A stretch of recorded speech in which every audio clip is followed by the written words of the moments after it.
Bom, primeiramente, boa noite a todos. Eu sou a Bia Nóbrega, fui gentilmente convidada pelo IFL e pelo SFL para hostear o evento.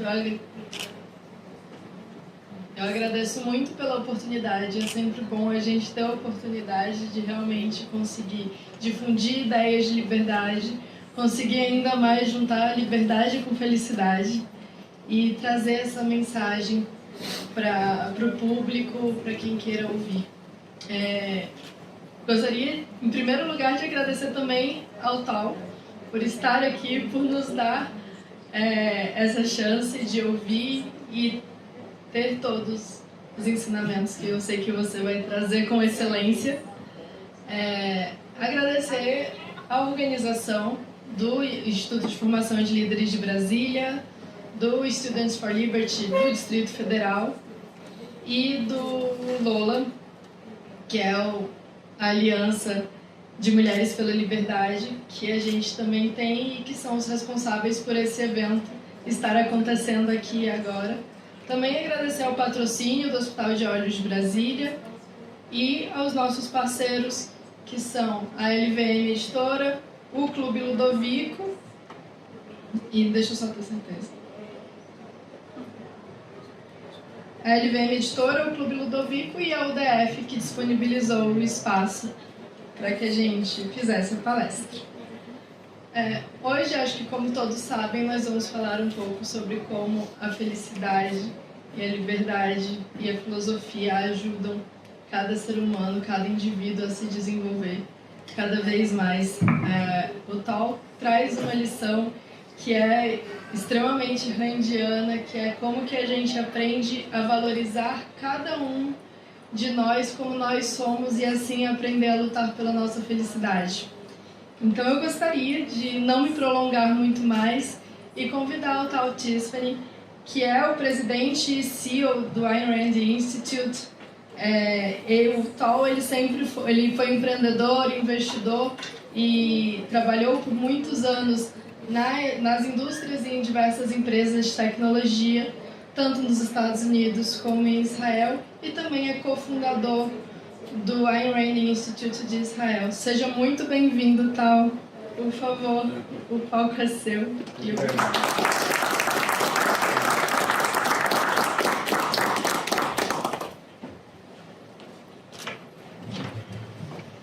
Good to start? Please. Thank you very much. So, first I want to congratulate the people who are here. Primeiro quero parabenizar todos que estão aqui. Here for an interesting talk, and I don't know what made you decide to be here today, but I assume it's something good, because you were attracted somehow to some interesting ideas that you know are important. Eu gostaria de agradecer a oportunidade de todos estarem aqui para essa palestra, que é uma grande oportunidade para aprendermos mais sobre liberdade e felicidade. So, what I will do today is tell you a little about my own journey. O que eu vou fazer hoje é contar um pouco sobre a minha jornada.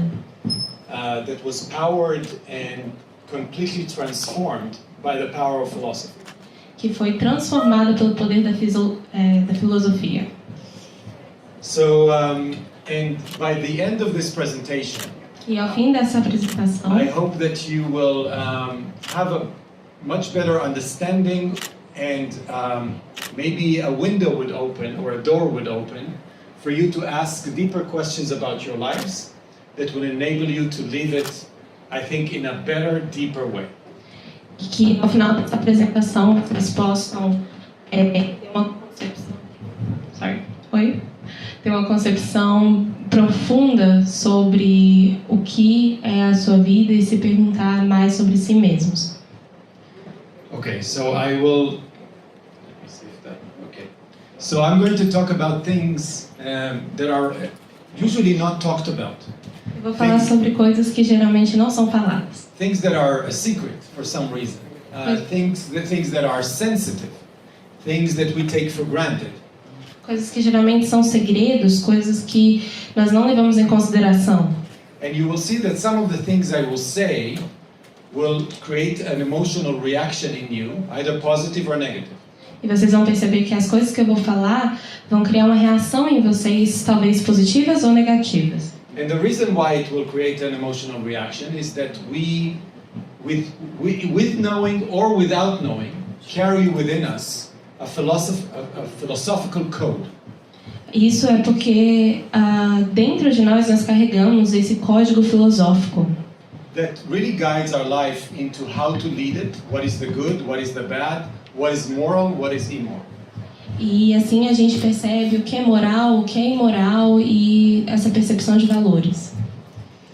So I will try to take something that is usually very obscure and very unclear and try to make some order in it. Eu vou pegar algo que geralmente é meio obscuro e confuso e tentar organizar isso. Okay, so now I will tell a little bit of story, so I will stretch it a little bit more. Agora eu vou contar uma história. So, and I'm sure you will remember. So my story, is that I was turning 40 years old, and I had a little house, not that little, and I had a car, and it was not that little, and I had a beautiful family. You see, this is my beautiful wife and my 3 kids, and it was usually they look nice, but this is how usually the house is. You know, it's upside down. Então, essa é a minha história. Quando eu tinha 40 anos, eu tinha uma casa não tão pequena e um carro não tão pequeno.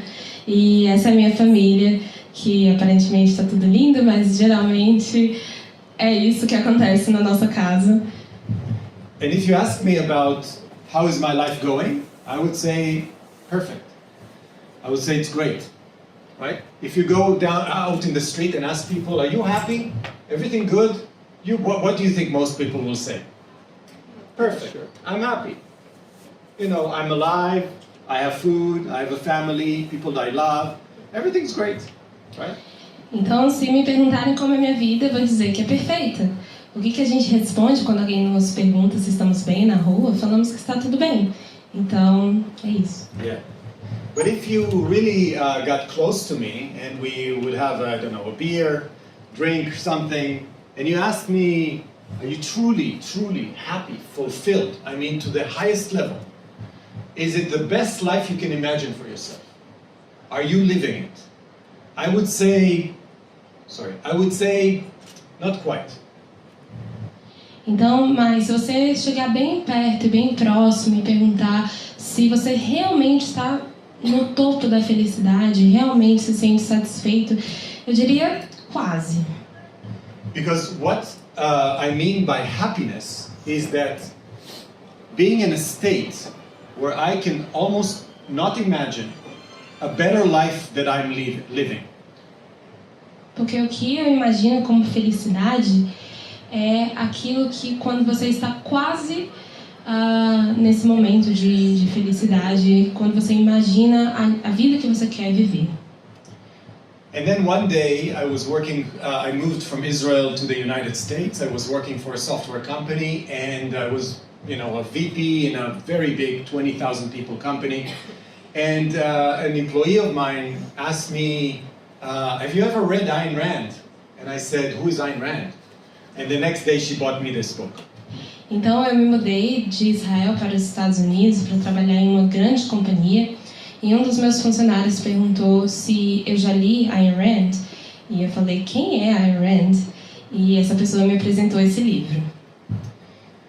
So, the way I can describe, I think I should be pointing this way. The way I can describe my reaction to this book is as if I was out of myself, as if I was floating up in the air looking at my life in a different perspective. She was telling me a story and talking about ideas in ways that resonated with me in a way that felt like I'm, in a way, removed from myself and looking at my life in a new perspective. Então a forma quando eu me senti, quando eu li esse livro, era como se eu fosse levado para uma outra realidade, como se eu olhasse para mim mesmo com uma outra perspectiva, olhasse para mim em uma terceira pessoa. it threw me back to when I was 6 years old. And when I was 6 years old, my grandmother wanted me to put the yarmulke, you know, Jewish yarmulke, kippah. And I asked her, because I was a very intellectual kid, why should I put it on my head? And she said, because you have to respect God, it's looking at you from above. Então, quando eu tinha 6 anos, minha mãe queria que eu usasse o kippah. E eu, como uma criança muito inteligente, perguntei por que eu precisava daquilo. E ela respondeu, porque você precisa respeitar a Deus e a sua cultura. So I remember I went into my uncle's room in my grandmother's house, and I closed the door, and I talked to God. I said, you know, I would love to believe in you and to serve you. I will be the most devoted believer if you just showed me that you exist, and that you know, I should follow you know, the Torah and everything, the 10 Commandments. If you just showed me that you exist. It was a childish question, but very straightforward, you know. So I waited, and God decided not to show up that day. And I went back to my grandmother, and I gave her back the kippah, and I said, I will put it on when God will prove that He exists. Então eu fui para o meu quarto e orei a Deus e falei diretamente, dizendo que eu usaria o kippah e respeitaria Ele e oraria, falaria da Torá e dos 10 mandamentos, se Ele provasse que Ele existia e que se mostrasse para mim. E quando isso não aconteceu aquele dia, eu voltei para minha avó e devolvi o kippah e disse que eu usaria quando Deus se mostrasse para mim. You see, I'm already touching a very touchy subject, because maybe some of you are religious. But I finished this experience feeling very confused, because I didn't have a straight answer. Does God exist or not exist? Should I follow His rules, not follow His rules? Is the Jewish God the right God? Because I heard there are other religions. Maybe other religions are right and Judaism is wrong. What is right and what is wrong? And nobody can give me an answer. Então aqui eu já toquei em um tópico muito sensível, né? Porque eu falei de religião. E aqui a gente pode ver, será que o Deus judeu é o correto? Porque existem outras religiões. E será que elas são corretas e a minha é errada?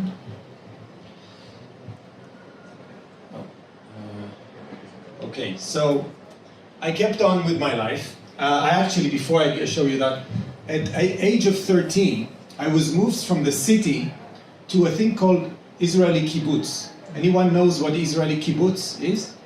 The kibbutz is when Russian immigrants moved from Russia to Israel in the 40s.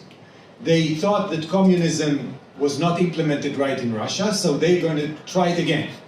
And they created those communes, which was completely communistic. I mean, you didn't have any private property.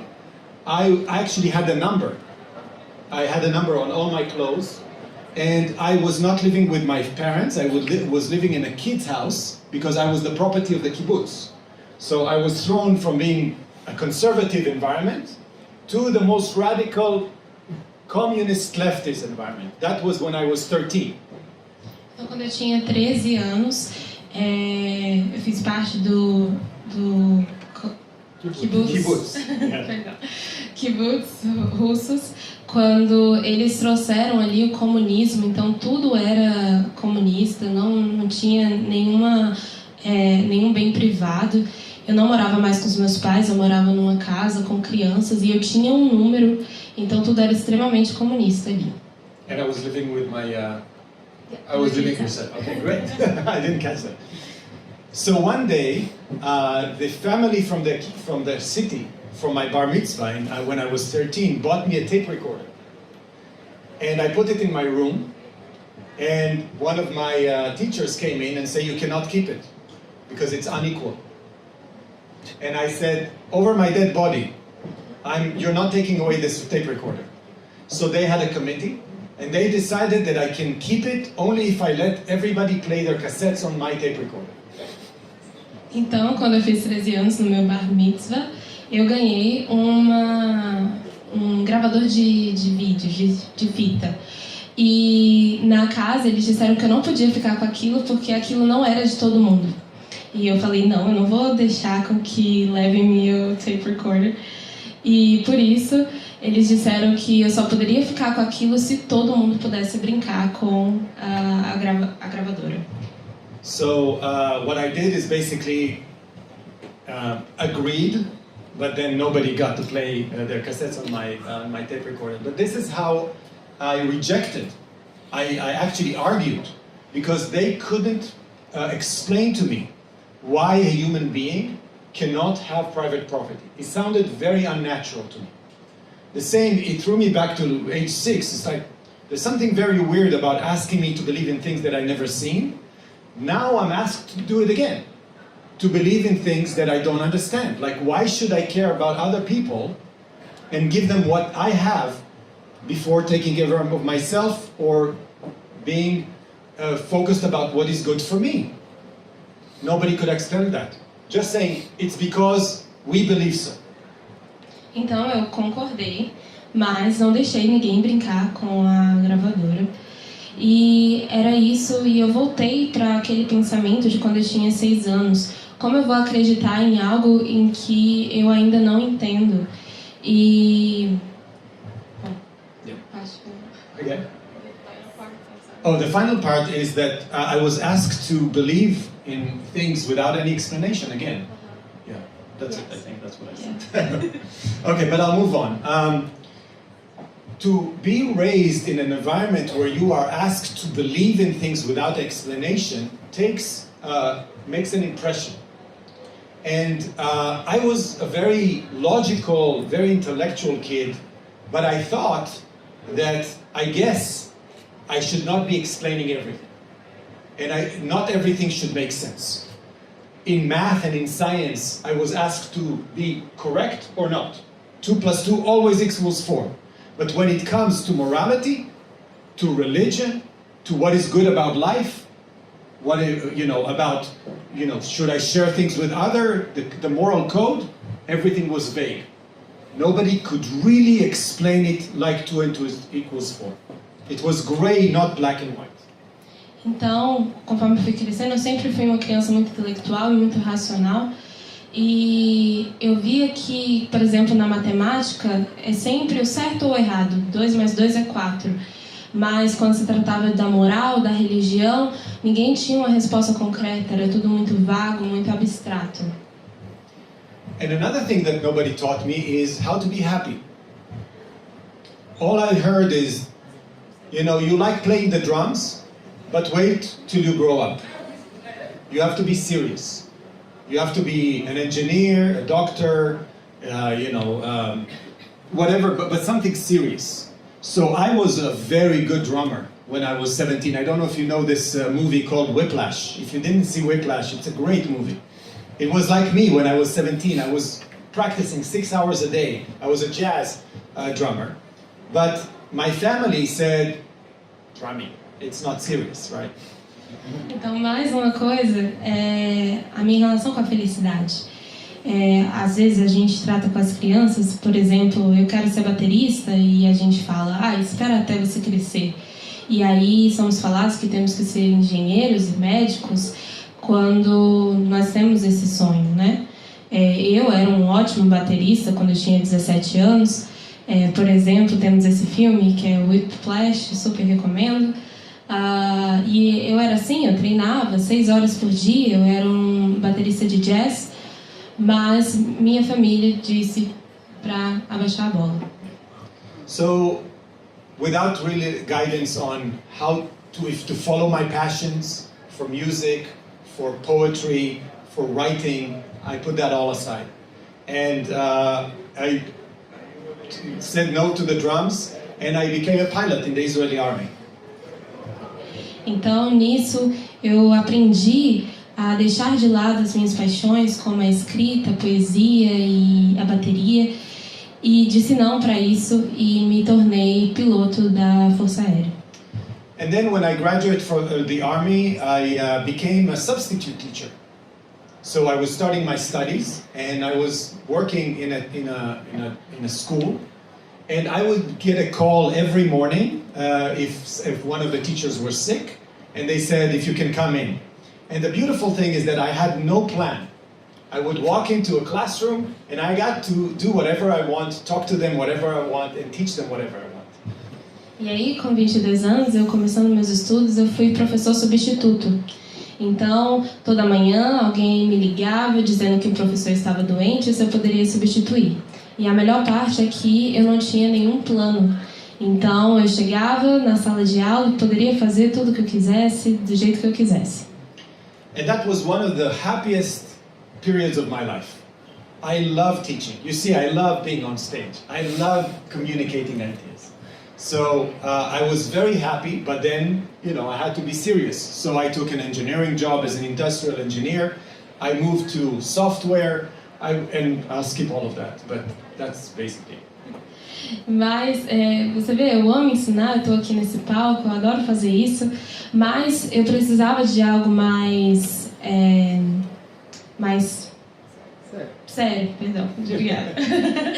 Mais sério, e por isso eu fiz engenharia e trabalhei com softwares. And then I won't take you through the whole story, but I became very successful in software. I was, like I said, the vice president of a 20,000 people company. And this is when I moved from Israel to the United States in 2006, when I was 36.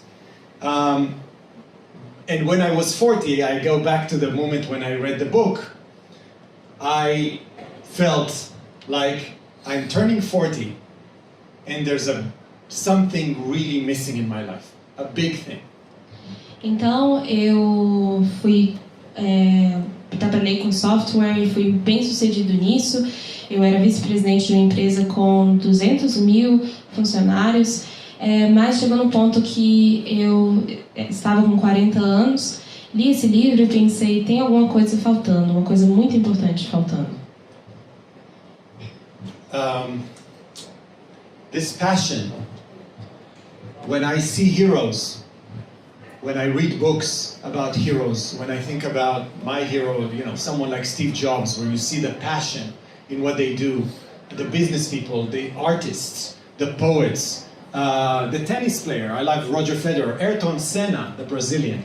Ayrton Senna was a hero of mine. When I saw him race, because I love race cars, my heart would sing. It's like, I want to be like him, and he's going all the way with his life. Why can't I have a life like Ayrton Senna? Então, essa paixão, eu comecei a explorar isso e pensar nos meus heróis, como por exemplo Steve Jobs ou até Ayrton Senna, porque ele foi um dos meus heróis, porque eu amo corrida de carro, e pensava, por que eu não posso viver uma vida assim, uma vida satisfeita naquilo que eu faço? So I read Atlas Shrugged. And after I read Atlas Shrugged, I read another book by Ayn Rand called The Fountainhead. Então eu li A Revolta do Atlas e li outro livro da Ayn Rand que se chama A Nascente. And after I finished the last page of The Fountainhead, which talks about an architect who does not compromise about anything. He has a vision about how his life he wants the life he wants, and the creative vision that he has for himself, and he won't compromise. He refuses to build buildings because they want him to compromise on the design of the buildings. He would rather work in a quarry, right? But not build the buildings not the way he wants to build. So he's a single-minded, super non-compromising hero that really made me decide to change my own life. Então, nesse livro, A Nascente, conta a história de um arquiteto que não se compromete com esses trabalhos e a companhia quer que ele trabalhe de certa forma, mas ele prefere trabalhar numa pedreira do que não fazer aquilo que ele gosta. Então, nessa jornada do herói, eu me identifiquei muito com isso. So I decided at the age of 40 I have one life to live, and it's getting shorter. Time is running out, so I'm starting a new page. And it's something that very few people decide to do because the cost, the emotional, psychological cost of taking so much change and risk in the middle of your life is very, very high. So this is why my story is a little different, and I don't think you have to wait to 40, but you can do it at any age, and that's what I'm going to talk about. How to open a new life, or open a new page in your life that I think can be more meaningful. Então aí, quando eu tinha 40 anos, eu decidi mudar a minha vida. E isso pode ser difícil, porque tanto tem esse peso psicológico de começar de novo, mas quando temos uma vida e a vida vai ficando curta, a gente precisa tomar esse passo. E é o que eu aconselho todos a fazerem, mas talvez não esperar até os 40, mas em qualquer idade é possível. So this is Ayn Rand. She was born in Russia in the early 20th century, and she moved to America in 1921 and became a novelist and then a philosopher. For me, she's one of the greatest minds who ever lived. If you think about the philosophers who changed the world dramatically, there are four of them. It's Plato, his student Aristotle, and they represent the two opposites in world philosophy. Plato is the mystic, and Aristotle is the realistic. If you will, the one looking up to the sky in Raphael's famous painting. Plato is with his hand up, and Aristotle, how do you say that in Portuguese? Aristoteles? Yes. He's with his hand down. Plato saying, we should look at the sky to know things. Knowledge comes as a revelation to us. And Aristotle says, no. We should look at reality with the power of our mind. We will gain knowledge. Então essa é Ayn Rand. Ela nasceu na Rússia no começo do século XX, se mudou para os Estados Unidos em 1921. Ela foi uma grande filósofa e trouxe para nós muito conhecimento. E quando a gente pensa nos filósofos mais conhecidos e mais importantes que realmente mudaram a história do mundo, nós pensamos em quatro. Primeiramente Platão e Aristóteles. E como vemos, os dois têm ideias diferentes. Platão tem essa ideia mística em que devemos olhar para o céu e entender as coisas através do cosmos, e Aristóteles já tem uma visão realista que devemos olhar para nós mesmos e com a nossa mente pensar nisso. And the two philosophers that are based on Plato and Aristotle is Immanuel Kant, who comes much later, and he creates a new type. So Plato created or supported all the religions. If you think about world history, all the eras that were governed by religion, mainly, so it was Aristotle during the Renaissance, not the Renaissance, but the first Greek era, and then Plato took over in the Roman era, and then as Christianity was rising, this is where we got to the Middle Age, the Dark Ages, Middle Ages, and then Thomas Aquinas brings back Aristotle. And this is where we're starting to see the Renaissance, because of bringing back Aristotle. And after the Renaissance, we have the scientific revolution of Newton, the political revolution of America, the industrial revolution of America, all because of the fact that Aristotle is back. Então, outro filósofo muito conhecido é Immanuel Kant. Ele que baseou seu pensamento na ideia de Platão e Aristóteles, e quando vemos ali na Idade Média, quando Aristóteles volta, logo depois disso vem a Renascença, e aí vemos essa revolução científica com Newton e a revolução política nos Estados Unidos, tudo isso porque o pensamento de Aristóteles volta.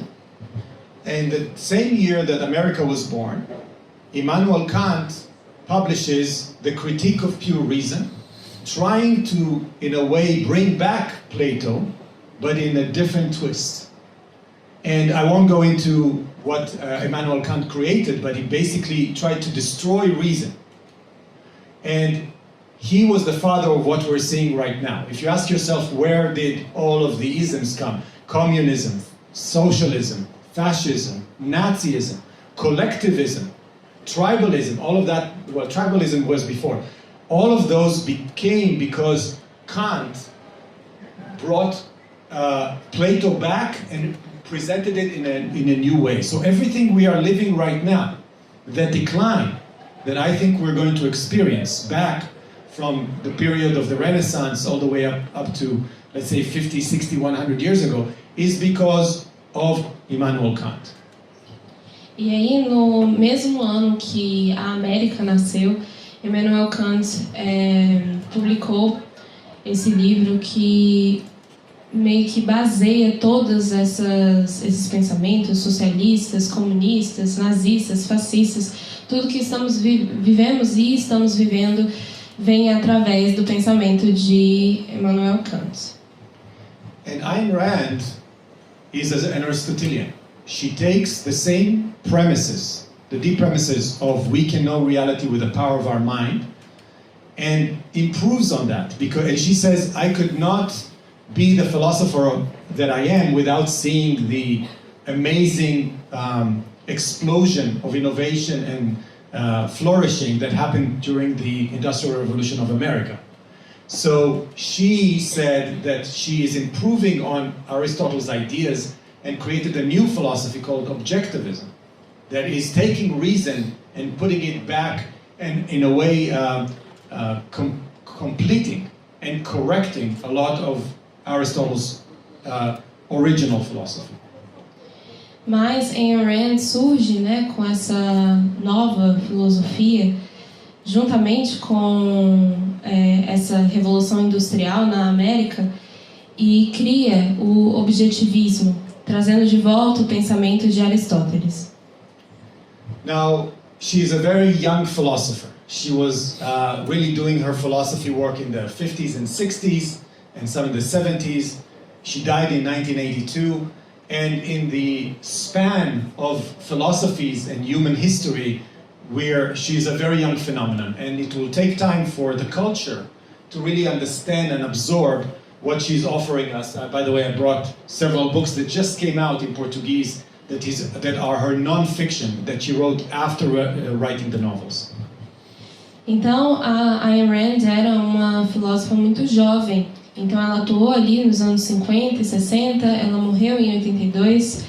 E, como vocês podem ver, aqui temos alguns livros que foram publicados em português, algumas obras de não-ficção para a gente explorar depois.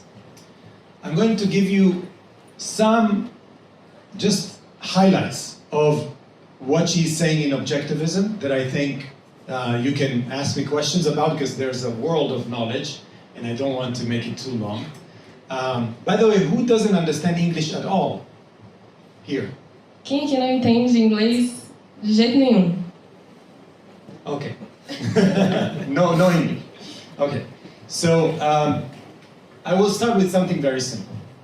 When you look at the forest and you see a squirrel, you see that animal behaves in a specific way, and it has its own nature. It behaves in a specific way to live a life of a squirrel. It needs to find nuts, it needs to bury it in the ground, it needs to find a hole in a tree, it needs to find a mate, it needs to breed, and it needs to make sure that it doesn't get eaten by any kind of prey, in order to live what we call a squirrel life. Então eu vou começar bem simples. Por exemplo, o esquilo, quando você vê ele vive de uma maneira muito específica. Ele precisa procurar as nozes, ele precisa achar um buraco na árvore para viver, ele precisa achar uma parceira e reproduzir, ter certeza que ele não vai ser comido por nenhum predador. Então, essa é basicamente a nossa vida. Nós somos esquilos. If you drop this animal in the forest, what will happen to her? To it? Se você jogar esse animal no meio de uma floresta, o que vai acontecer? How do we as a species survive? What is our means of survival? Como nós, como espécie, sobrevivemos? Quais são as maneiras It's an open question, if anyone wants to answer it. É uma pergunta. If the squirrel eats nuts and is very fast and has a hole in a tree and knows how to take care of themselves by looking around all the time and moving fast and climbing trees. What is our means of survival? How are we supposed to live? Se os esquilos têm toda essa forma de sobrevivência, subir nas árvores, andar rápido, procurar comida, quais são as nossas formas de sobrevivência? Anyone has any ideas? Alguém tem alguma ideia? Pointing to here. Not to here.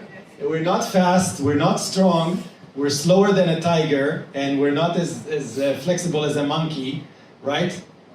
So how do we, as human beings, ended up as the species that control the world? What do we do that allow us to be so strong? Reason. Exactly. Então, nós não somos tão rápidos quanto um tigre, nós não somos tão flexíveis quanto um macaco. Então, o que faz de nós humanos os detentores do planeta? O que faz com que a gente domine esse lugar? E a razão. So I'm giving you the end answers, but there's a whole progression of arguments that I'm jumping over just to give you the final answer. The final answer is what we do, and you don't even notice it because we're doing that automatically, is we use reason all the time. For example, when I say what a bottle is, okay, you know that this is a bottle, right? And there are many types of bottles in different sizes, in different colors, but you know, for some reason, that all of those existents have some kind of common denominator that allows us to abstract it into one family of things, and we unite them in one concept in the form of a word. And that is the power of the human mind, what is called conceptualization. E às vezes a gente não percebe, mas usamos a razão o tempo inteiro. Então, se eu pegar esse objeto e dizer que é uma garrafa, nós vamos pensar que podem existir várias cores, vários modelos, mas nós pegamos esse conceito e colocamos em uma categoria e transformamos isso em uma palavra, né, a garrafa. E isso é o que a gente chama de conceitualização. So if you ask how a baby understands what a man is, what a wall is, what a TV is, they're doing that almost automatically. And that is the power of the mind. We actually make up things that don't exist in reality. When I say a microphone in Chinese is sounding very, very different, but we all, in a very sophisticated process in our subconscious, create a world of abstractions that are trying, and the goal of those abstractions is to try to shrink all of the existence in the world, all the knowledge in the world into this small space. Think about all the men and women that ever lived. I unite them in one word: human. Então, se você perguntar para uma criança o que é uma TV, o que é uma parede, ela vai saber na hora, é quase automático, porque a nossa mente é projetada para que condensemos o significado das coisas. E pensar o que é um homem, o que é uma mulher, todos podem ser resumidos em uma palavra: humano. Okay, so I'm not going to go into that world which is called epistemology. It's the world of knowledge. It's the study of knowledge in philosophy. I'm going to focus on the ethics that comes out of epistemology. So I will give you the structure of philosophy. It answers 5 questions. The first question is, where are we? Are we here? Is the world one? Are there other dimensions? Right? Is the universe eternal, or did it start sometime? This is called metaphysics. Então eu não vou entrar tanto em detalhes na epistemologia, que é o saber do conhecimento, mas eu vou entrar um pouco do que vem disso e perguntar para vocês 5 perguntas. A primeira é onde nós estamos, qual é esse mundo, o que é real para nós. The second question is, how do we know? What is true? And that's called the world of epistemology. And you can say we know because things are, again, revealed to us from some other dimension. Somebody tells us what's right. And the other school of thought is no, we know nothing until we learn it ourselves with the power of reason and integration. Então a outra pergunta é como nós sabemos? Quem disse pra gente se essa resposta veio de outra dimensão ou se alguém falou o que é certo e o que é errado? Como esse conhecimento é adquirido? Isso vem da epistemologia também. So if we know the nature of reality, which is metaphysics, and we know the nature of our mind, which is how do human know what they know. Now we can ask the question, what is the good? How should we do the good? And here there are, again, two schools of thought. Basically, you do what you're told, and somebody tells you what's good. For instance, be good to others, or take care of yourself, or respect your mother and father, or don't lie, right? Or don't kill. So it's either commandments. And the other way to look at ethics is that we can derive it like we derive math. I mean, looking at us and what's good for this animal, and then deriving principles that define what is good for me, what is going to make me the best or in a state of thriving. So ethics is that world where we ask what is good and what is bad. Então, a ética, basicamente, é aquilo que define o que é bom e o que não é. Você pode ter uma pessoa te dizendo isso é ruim, obedeça seus pais, não mate, não roube. Ou você pode ter essa introspecção e entender por si mesmo o que para mim é bom e o que para mim é ruim. Essas são as duas faces da ética. From ethics, we have two more questions. One is how, if I know how to live well as an individual, how should we live in a society that gives rise to the world of politics?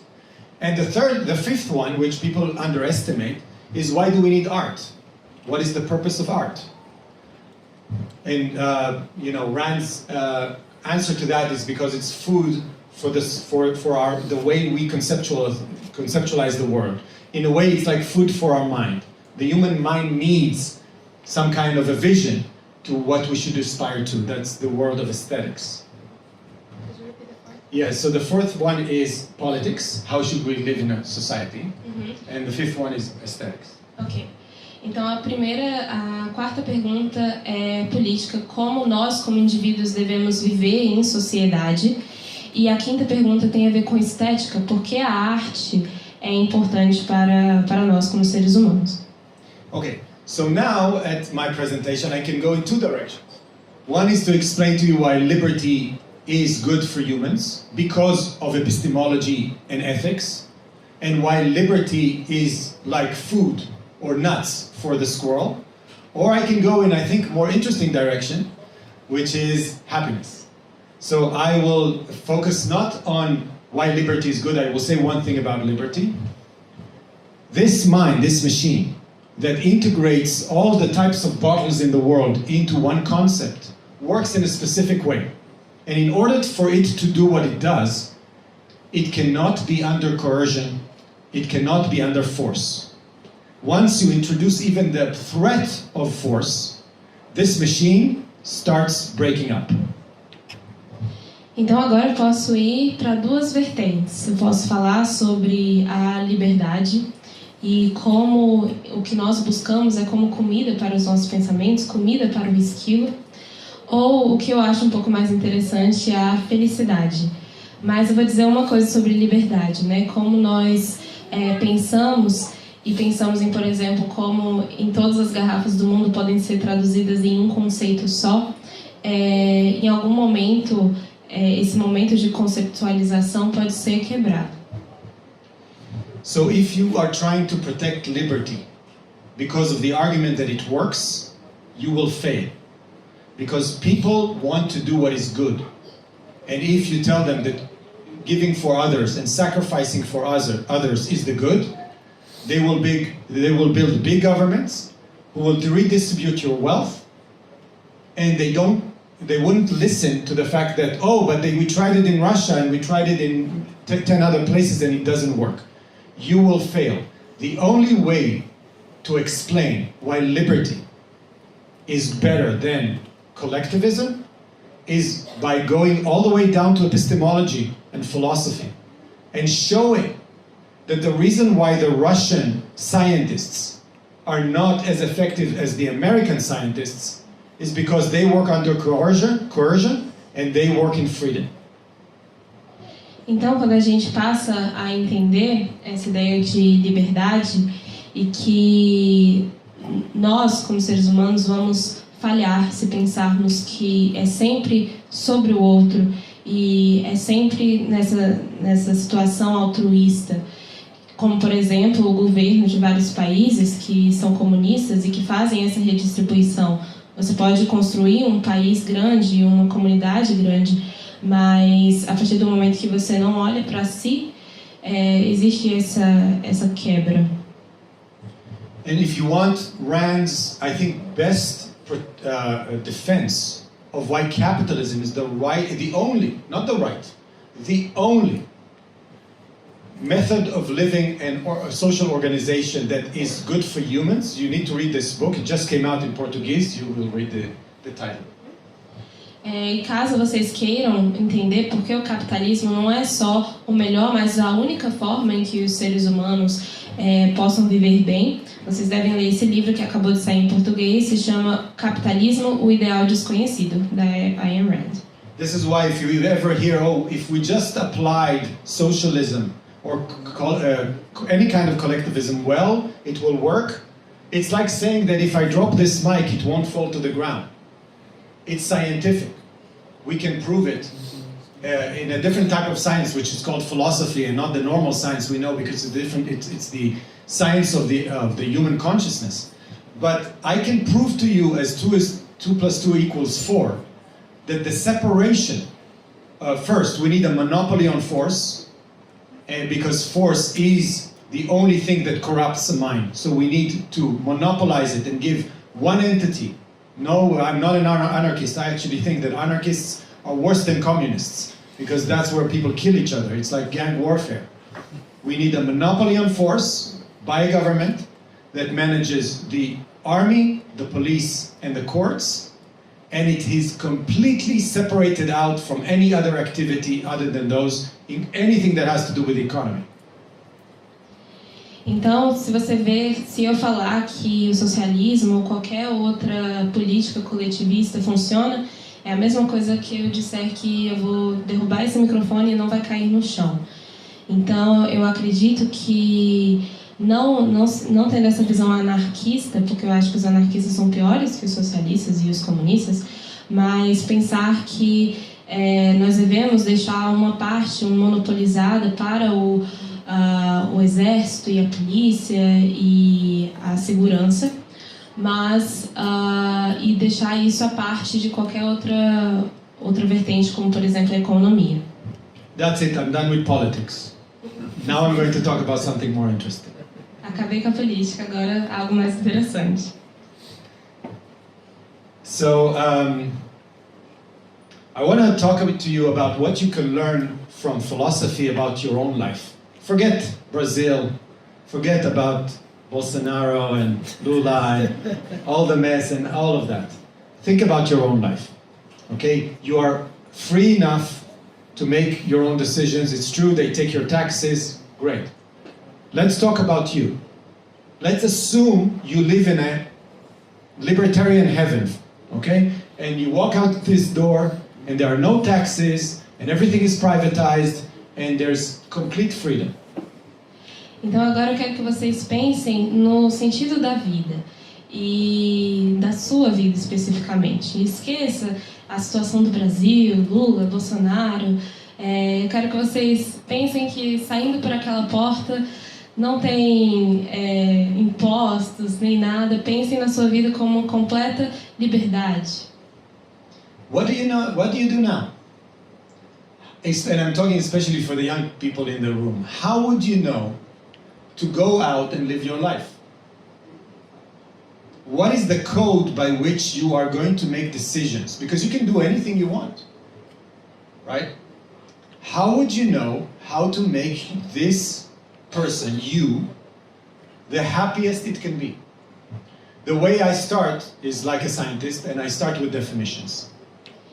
E agora pensa, o que você vai fazer? E eu falo principalmente para as pessoas jovens da sala.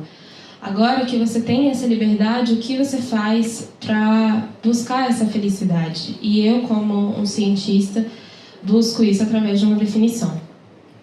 Okay, so I don't know about you, but everything that I know, I want it to be 100% clear, black and white.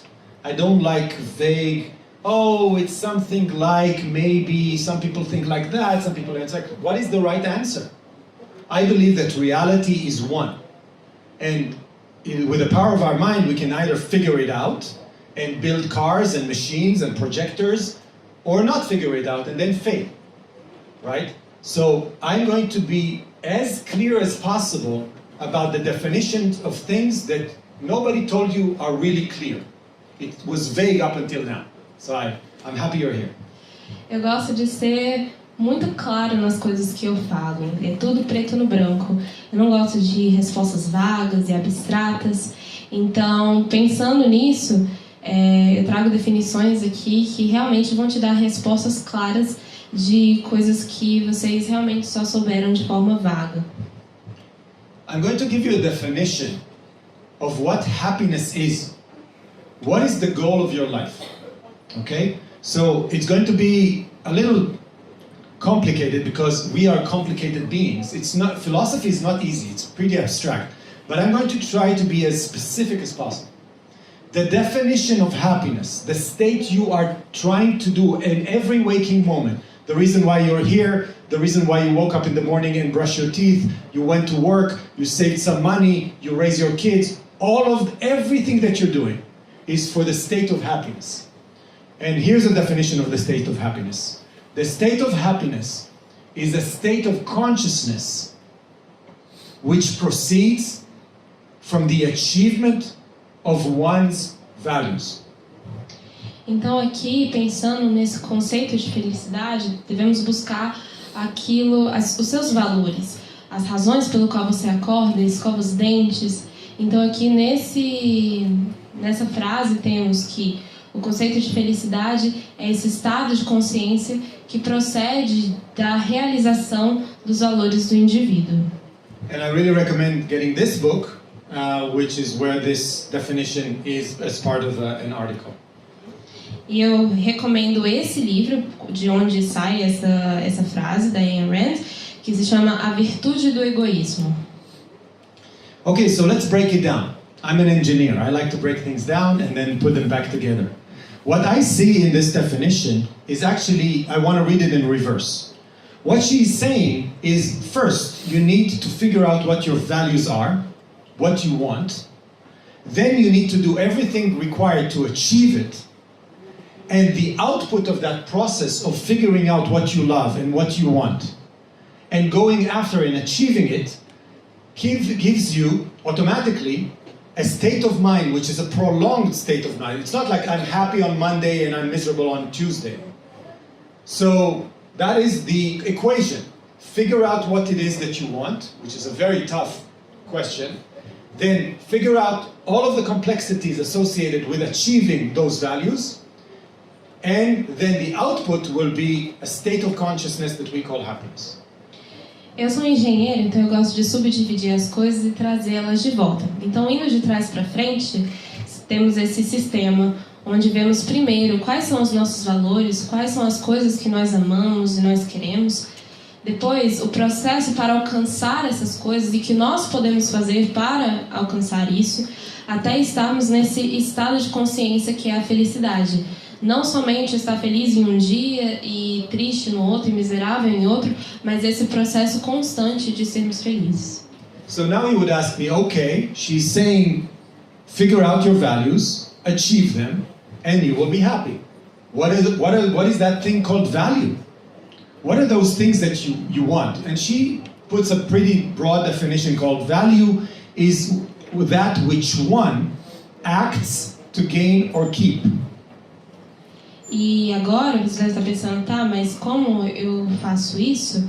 Primeiro a gente tem que definir o que é valor, né? E a Ayn Rand define isso como valores é aquilo que cada um age de forma a ganhar aquilo ou manter aquilo. And pay attention to the fact she's saying one. Nobody can tell you what to want. If I like playing the drums, and I like race cars, and I like philosophy, and I like writing, and my dad wants me to do something completely different, he cannot tell me what to want. I need to figure it out because I, as a person, have my own nature. The beautiful thing about humans is that you ask them what they love, and it's almost the opposite. One likes to work with people, one likes to be alone. One likes to dance, one likes to make computer games, right? E aqui a grande questão dessa frase é essa palavrinha, o indivíduo, porque ninguém pode te dizer exatamente o que você gosta. Eu, por exemplo, gosto de corridas, gosto de filosofia, e a gente vê aqui que cada um tem a sua paixão.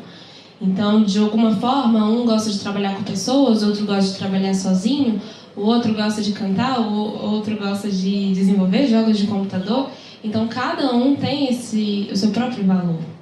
And she says another thing, you need to act.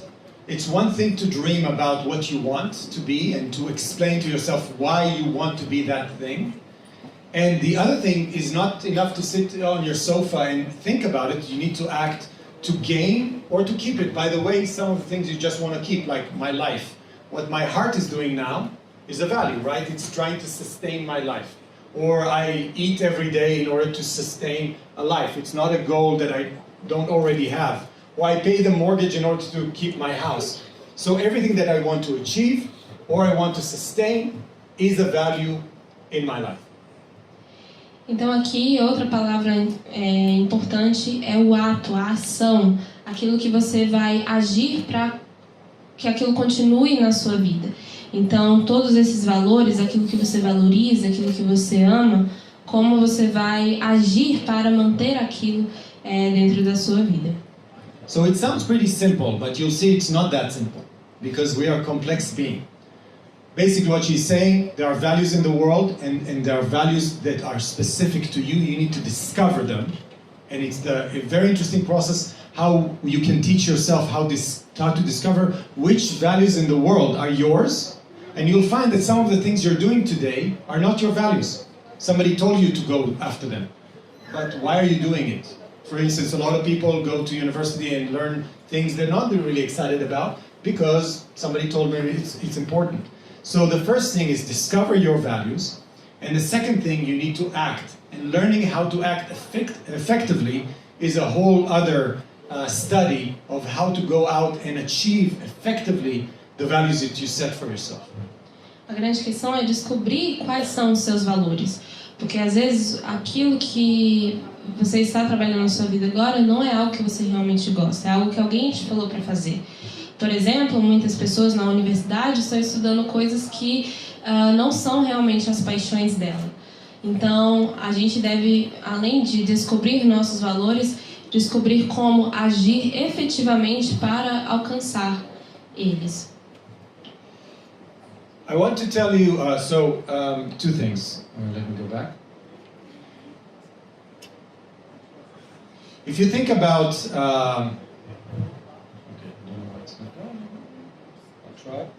If you think about every story you've ever heard, every movie you've ever saw, it has basically three parts. Someone wanted something really bad, it was pretty hard to get it, they got it. There's a reason why we call it the heroic journey, or the journey of the hero, because this is what humans do. They want something, right? They work really hard to get it. By the way, in order for it to become a story and not just a story about a normal person, it needs to be really hard. And then they get it. And that's the good ending that we're all looking for in every good movie. E quando você olha qualquer livro ou qualquer filme que você já tenha assistido, é sempre a mesma história. É uma pessoa que quer alguma coisa, essa coisa é muito difícil de alcançar, mas ela consegue. E isso que a gente chama da jornada do herói, né? E como a gente percebe que queremos alguma coisa, como vamos trabalhar naquilo para finalmente conseguir aquilo. So I have a podcast called The Happiest Man Alive. And you can ask me, how dare you call yourself the happiest man alive? So if somebody asks you, you can tell them you met the happiest man alive. He talked to you for about an hour. And I'm not joking. But when I say the happiest man alive, I'm not competing with you. I'm competing with myself. I wish for you to be in a state of living where me, and I have to say I'm a very, very happy person, where I cannot imagine a parallel universe. You know, there's a movie called Revolving Doors, right? If you go right or you go left. I cannot think about another reality where I'm doing something better than what I'm doing today. But it took me many, many, many years and a lot of study to get to understand the principles that allowed me to get to that state of mind where I'm not, if you pay me any fortune in the world, if you tell me, promise me whatever you want to promise me, I will still be doing the same exact thing I'm doing today. I have many values in many domains of life, and I pursue them very effectively. Então eu tenho um podcast chamado Happiest Man Alive, ou O Homem Mais Feliz Vivo. Então, se vocês disserem como ousa, né, ser chamado O Homem Mais Feliz, mas realmente aquilo que eu faço hoje eu não trocaria por nada. Poderiam me oferecer milhões de dólares e eu continuaria fazendo o que eu faço porque é isso que me faz feliz. Se algum dia alguém perguntar se você já conheceu o Homem Mais Feliz Vivo, aqui está. So I am not going to give you all of my my learnings, because that will take a long time, and I really urge you to read a lot of Ayn Rand because she can literally change a life. And by the way, you're welcome to connect with me after this presentation. I want to describe to you or motivate you to do this, because I want to describe to you how it feels for me to be a very, very fulfilled, very happy person. Bom, e por isso que eu indico a leitura da Ayn Rand, porque é isso que ela nos traz. E eu quero que vocês sintam também essa realização e esse sentimento de sentir plenamente feliz. So the first thing I think about of why I'm a happy person is that I'm good at living. I walk around every day, I wake up every day knowing that Tal has taught himself who he is, who he's not, get rid of everything that he's not and not care about it, doesn't care what other people say, and I know how to get what I want. So I learned and I taught myself how to be good at living. Então a primeira coisa que traz essa felicidade, que me traz essa felicidade, é que eu sou bom em viver. Eu descobri quem eu sou, quem eu não sou e como eu sigo a minha vida dessa maneira. I know myself very intimately because I know how to introspect, which is something we don't teach our kids how to do. We call it mindfulness and all kinds of things, asking them to close their eyes and think about nothing. I say do the opposite. Close your eyes and think about who you are and what you love. Give yourself an hour, half an hour of some quiet time. Write down, what do I love about this world? Why am I feeling sad? Why am I feeling anxious? And introspect much more in order to know yourself and the nature of your subconscious and your conscious mind. Outra coisa é que eu conheço a mim mesmo, porque eu trabalho com essa introspecção, que é algo que nós não ensinamos para as crianças. Muitas vezes nós pedimos para elas fecharem os olhos e não pensarem em nada, mas eu digo para fazermos o contrário. Fechar nossos olhos e pensar em quem nós somos, o que amamos, talvez escrever isso, o que eu amo sobre o mundo, o que eu quero alcançar. I'm very value-oriented, and that is something that is misunderstood. Happy people are very concerned about what they love, and they couldn't care less about what they don't love. You can translate that because it's important. Então, outra coisa, eu sou orientado por valores. Então, as pessoas, elas têm muita certeza e amam aquilo que elas amam e não poderiam se importar menos com aquilo que elas não amam. To be value-oriented is like going out to the world every day like a child, like you go into a sandbox, in a playground, and you try to look for the things that are going to make your life better. More people to meet that are interesting, more knowledge to learn, more things to create, more people to do business with, more friends to have fun with. For me, I don't know, I like car racing, so another race to race if I like car racing. Another gig to have if I like to play music. Another book to write, right? Everything that I look for in my life are all only values. I see life only through a prism of what kind of value this thing or this person or this activity presents to me. And I'm so good at it that I have too many values and I have to prioritize what is more valuable to me because I have to not do a lot of things that I want to do because the only limited resource in the world is time. Então, nós devemos olhar a vida como o prisma e olhar para essa vida orientada por valores. E olhar para ver qual é o próximo negócio que eu vou fazer, a próxima pessoa que eu vou conhecer, o próximo livro que eu vou escrever, e pensar, e eu sou tão bom nisso, que tem tantos valores que eu preciso priorizar e dizer não para algumas coisas que eu quero fazer, porque a única coisa o único recurso que nos é limitado é o tempo. And I will make it short. The last thing I would say about the way I feel happiness is that the way I pursue values is virtuous. I don't lie, I don't cheat, I don't fake, right? I am honest and just, and there is a reason why I decided to act this way, because I figured out a moral code from understanding philosophy and why those principles are good for me. E a última coisa que eu quero dizer é que essa busca pela felicidade é, além de tudo, virtuosa. Eu sou honesto, eu não minto, eu procuro sempre a verdade nas coisas que eu faço. E a parte final, the last part. Those principles are not something that I got from something. I figured out why those are good moral principles because they're good for me. Okay. E eu percebi que esses princípios não foram ensinados para mim, mas foi algo que eu percebi que eles eram moralmente bons para mim. The reason why I don't lie or steal, it's not because God said so. It's because if you understand the functioning of your mind, you will understand that faking reality is like putting sand in an engine. It breaks down because our subconscious mind cannot fake reality.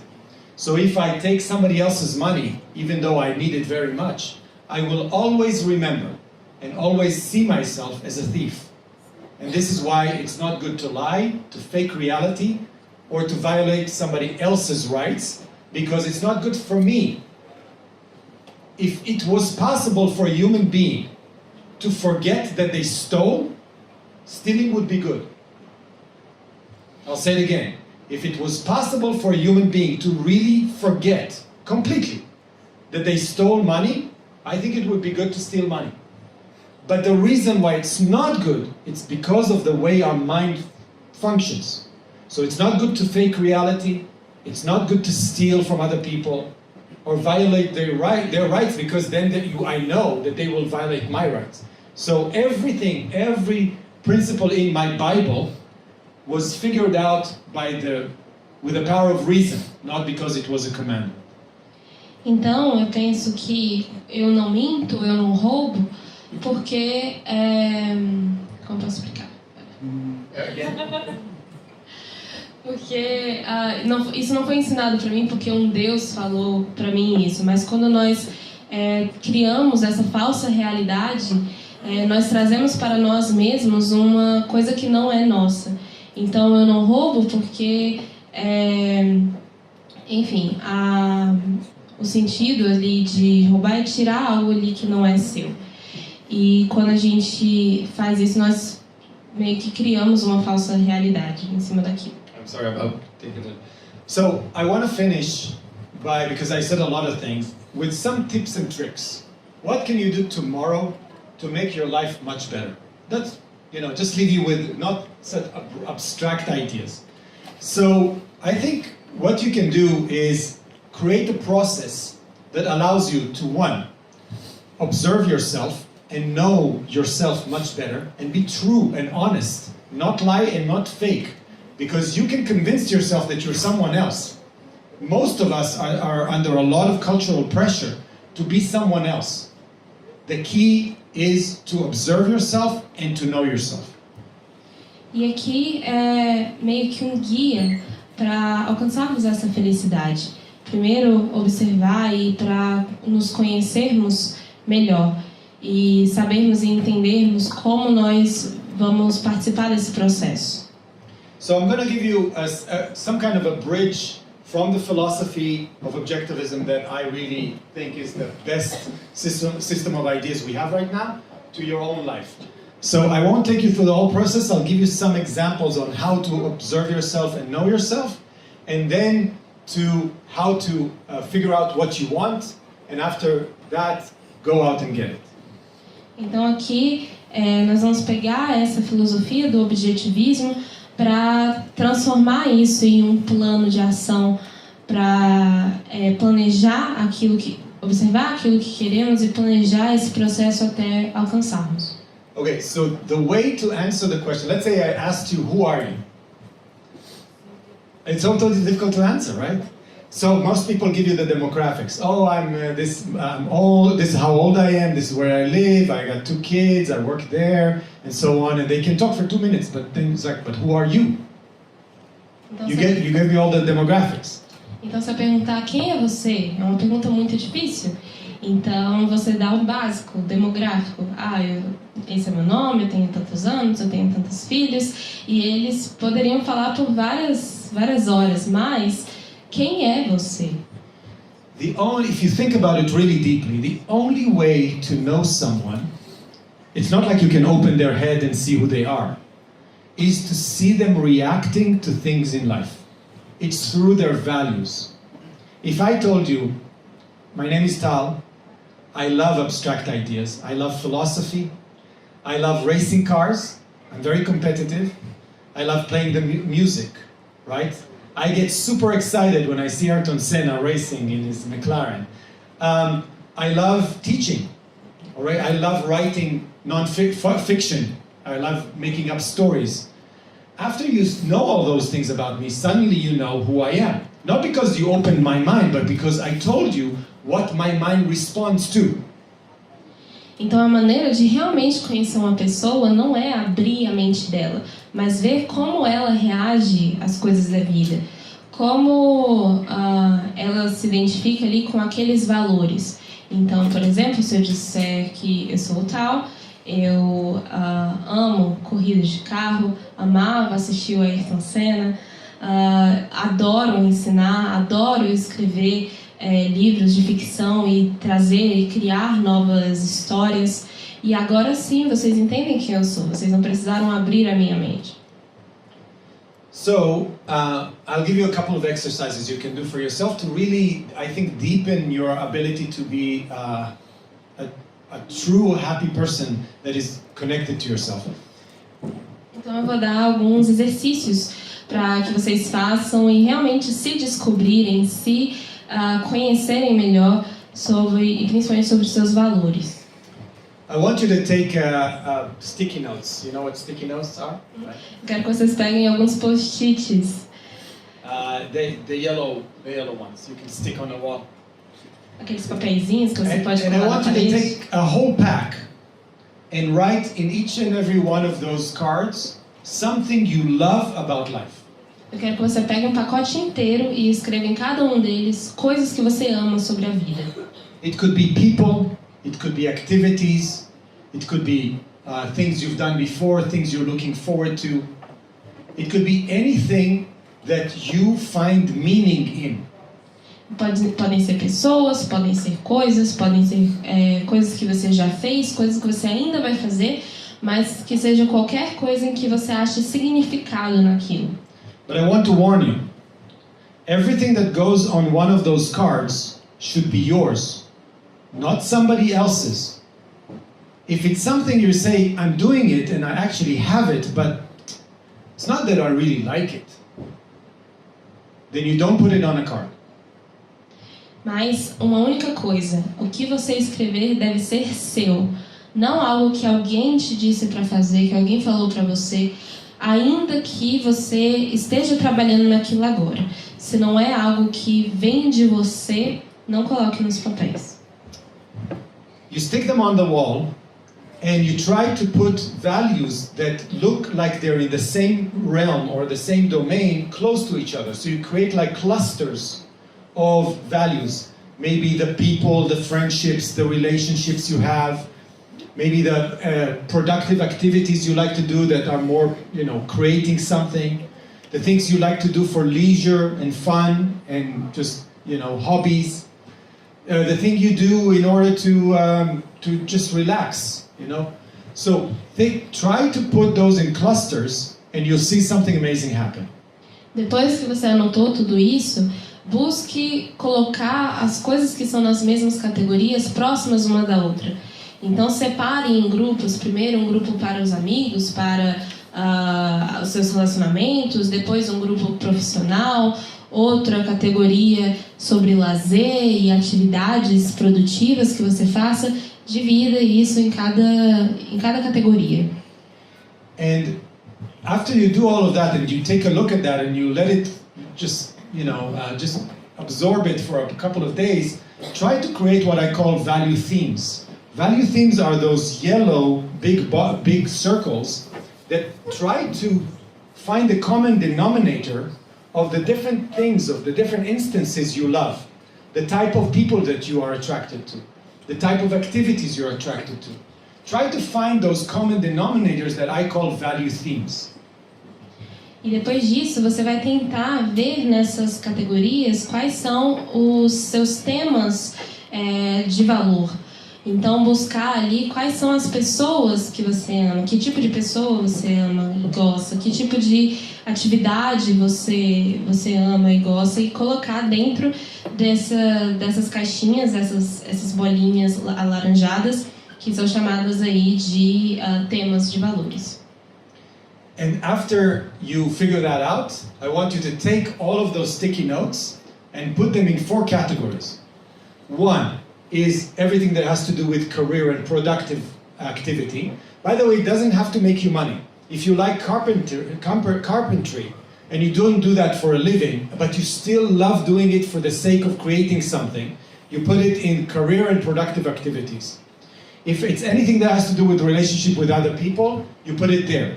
Now, within that category, there are 4 categories: romantic, family, friendships, and professional relationships.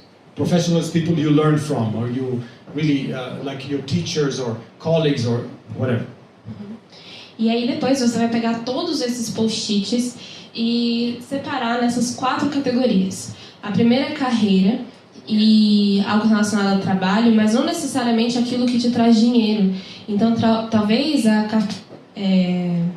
como é que é o nome? Gosta de trabalhar com móveis, com madeira, igual Jesus fazia, né? Se é algo que você ama, mesmo que aquilo não te traga dinheiro, você pode colocar nessa categoria. E a segunda categoria são os relacionamentos. E nisso existem 4 tipos: o relacionamento romântico, o relacionamento familiar, as amizades e os relacionamentos profissionais.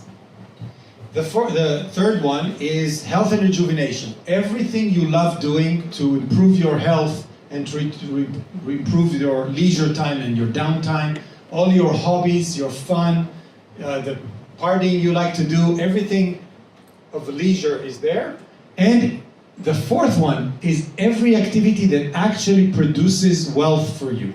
Wealth, I mean money. And I'll explain why. E na categoria saúde e rejuvenescimento, aqui cabem todas as atividades, sejam para a área da saúde, como na área de lazer, aquilo que você gosta de fazer, como andar de bicicleta, um exemplo. E a quarta categoria tem a ver com riqueza, tudo aquilo que te traz dinheiro. By the way, a lot of people connect the career and wealth together. They say, if I like doing something, I have to make money off of it, and I think it's a fallacy. I won't go into that, but I want to separate those out to two categories. You can make money one way and be creative in a different way. You don't have to merge them, and a lot of people live a very frustrating life because they say, I always wanted to do be an actor, but I actually am in finance. And there's a way to solve that problem. But the reason why wealth creation is a category by itself, because money is basically time.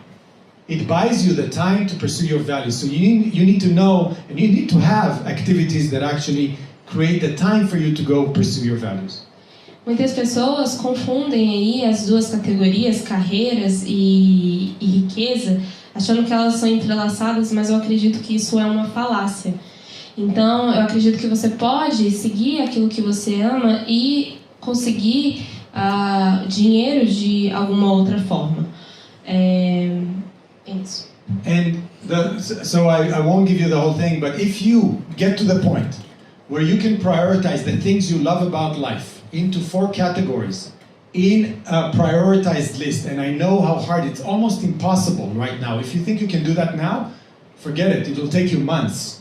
But if after several months you can get to a list like that, you solved most of the problem. I believe that achieving the values is actually easier than figuring out what they are. So this is the strategic problem.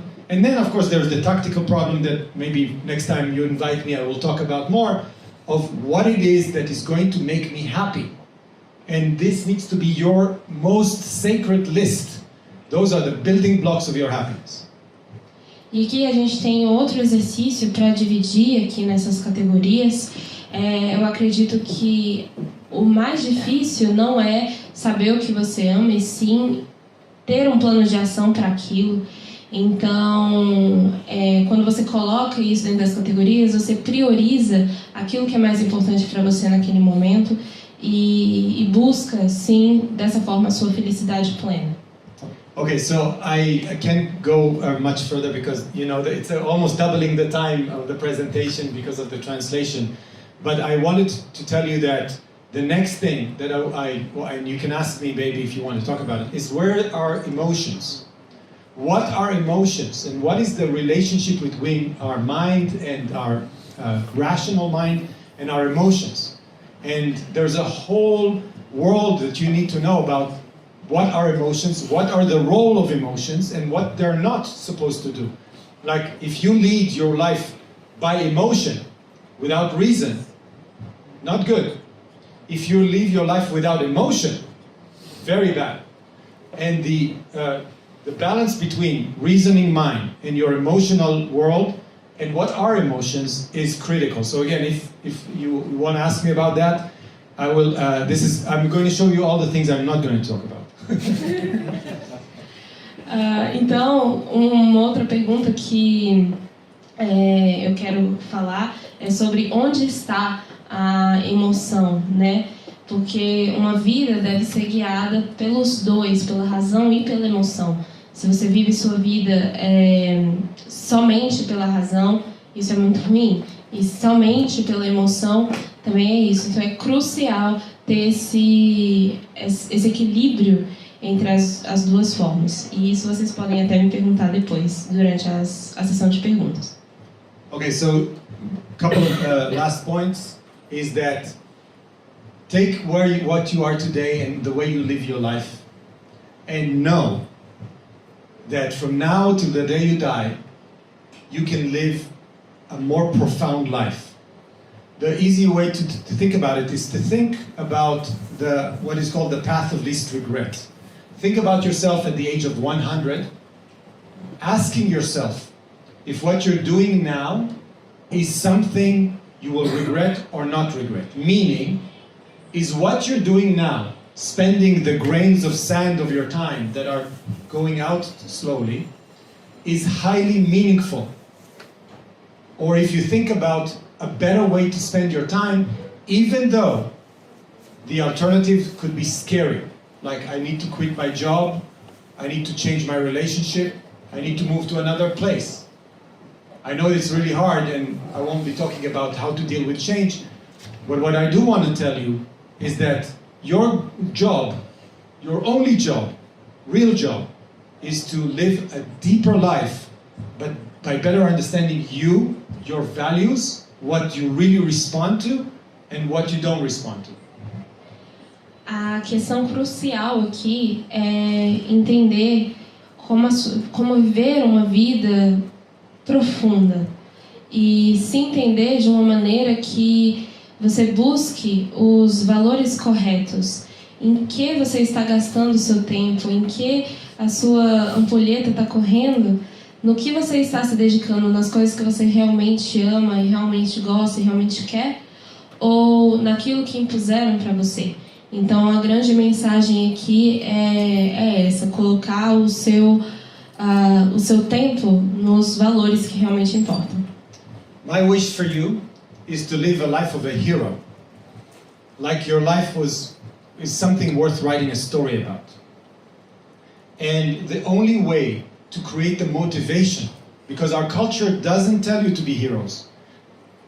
Your mom and your dad most probably told you, live a normal life, find a nice person to live with, have a great, safe job, buy a house, raise some kids. That's it. I wish more for you. And the only way to have a vision of what it means to live a life that you can call a heroic life is to read fiction. And so, in order to be heroes, I think you should read some heroic stories. And I would start with those two books of The Fountainhead. By the way, I would read The Fountainhead first, and then Atlas Shrugged. Então, o que eu desejo para vocês é que vocês vivam a vida de um herói. Uma vida que vale a pena escrever uma história sobre. E buscar essa felicidade, tudo isso, como a gente pode fazer isso, primeiramente entendendo a sua jornada. E é isso que eu recomendo, que vocês leiam ficção e busquem trazer isso para a vida. 2 livros que eu recomendo da Ayn Rand, A Nascente e a Revolta de Atlas, e eu recomendo fortemente começar por A Nascente. And the last thing, I want to invite you, we're going to have this, what I did right now, for about an hour and 15 minutes, for 2 whole days in São Paulo, in September 22 and 23. It's going to be the Ayn Rand conference. It's the second one we're going to have in Brazil, and we're expecting hundreds of people. Please tell when you register that I invited you personally. It's going to be a great event.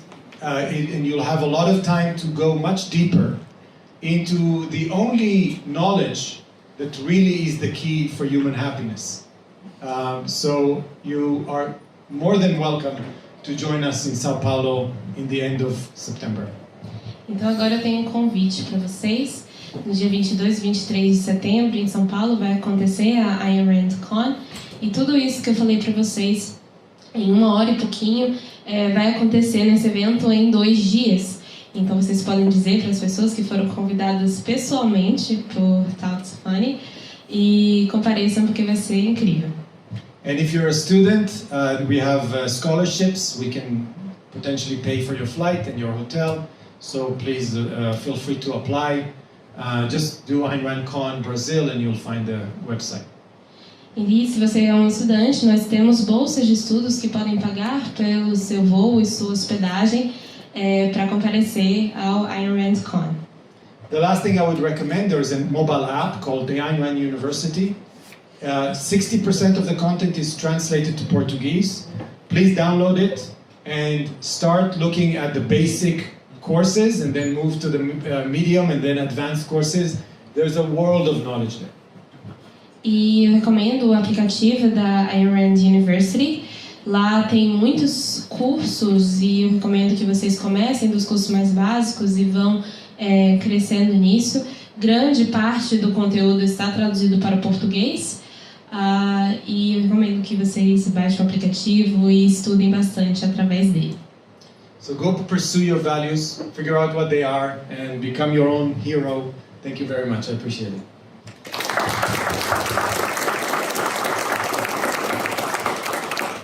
And if you want to ask any question, I will take questions about anything, because philosophy touches almost every aspect of human life. So you're welcome to ask any question. E vocês podem fazer perguntas sobre qualquer coisa, sobre filosofia e qualquer assunto, porque eu acho que tem muita riqueza em qualquer assunto que vocês possam perguntar. Thank you so much, Tal. I can't put it in words what you taught today. Bom, gente, sobre as perguntas, só para dar uma orientação para todo mundo, a gente vai levar o microfone até cada um de vocês. Façam a pergunta, quem quiser fazer em inglês diretamente pode fazer em inglês, quem quiser fazer em português para a Vitória traduzir também é uma opção. Façam a pergunta diretamente para o Tal, depois que vocês terminarem a Vitória traduz e o Tal responde. Então, alguém quer começar? So, good night, Tal. It was a real pleasure to hear you today. I'm very glad that I came, actually. You told some things that I needed to hear, because even though we can choose our values and we can choose our means of action to try to figure out how to fulfill them, right? We cannot control everything that happens in the world, right? So sometimes life's hard, and sometimes we have to be remembered from this, from important things that can be easily forgotten, right? And my question here is, I'm a professor in computer engineering in University of Brasilia here, and teaching it's something very dear for me, and I choose to be a teacher or a professor or whatever, mainly because it happens myself to be a better being, or pursuing being something, someone better in some way. And you told us that teaching is important for you, that teaching is a value for you, and it's very clear from the way that you speak. It's like you can sit. You know, one of the things that I say all the time. I have a workshop called Happiness Team. By the way, if you want to take a look at that, search myhappiness.team. It's a workshop that I do about this. It's the easiest thing in the world to see if somebody loves something or not. Just looking at their eyes, their expression, right? So I don't know if you saw how passionate I am about what I'm doing. By the way, if there was no translation, you would see me just jumping out because it slowed me down a little bit. And you did a wonderful, wonderful job. By the way, round of applause for her for doing this. And the question is, why is teaching a value for you? Why? Great. It's a very deep question. One of the mysteries of life is that you are born with a specific temperament and a structure here that is you, right? I don't know how many of you have have multiple babies. The first one came, my son. He was the most relaxed baby in the world. I thought I'm the best father who ever existed. He never cried. Me and my wife is like, why? If it's like that, we'll have 10. And then the second one came, our girl. And she was like, I don't know how to describe. She came out screaming. And she couldn't, everything that worked with him didn't work with her. Same parents, same environment, completely different temperament. One of the big mysteries, because we don't know how this thing works. By the way, if you think that science, the way we learn about the world by looking extrospectively will solve what is this, forget it. We're talking about a different phenomenon here. But regardless, I cannot answer the question, why I love teaching. And you know what? It doesn't matter. It doesn't matter. It's like asking, why am I left-handed? I'm left-handed, I write with my left. Who cares? What is important and what is in your control is to find the things that your heart, I love this term, things that make your heart sing. If you do something, if you meet someone that makes your heart sing,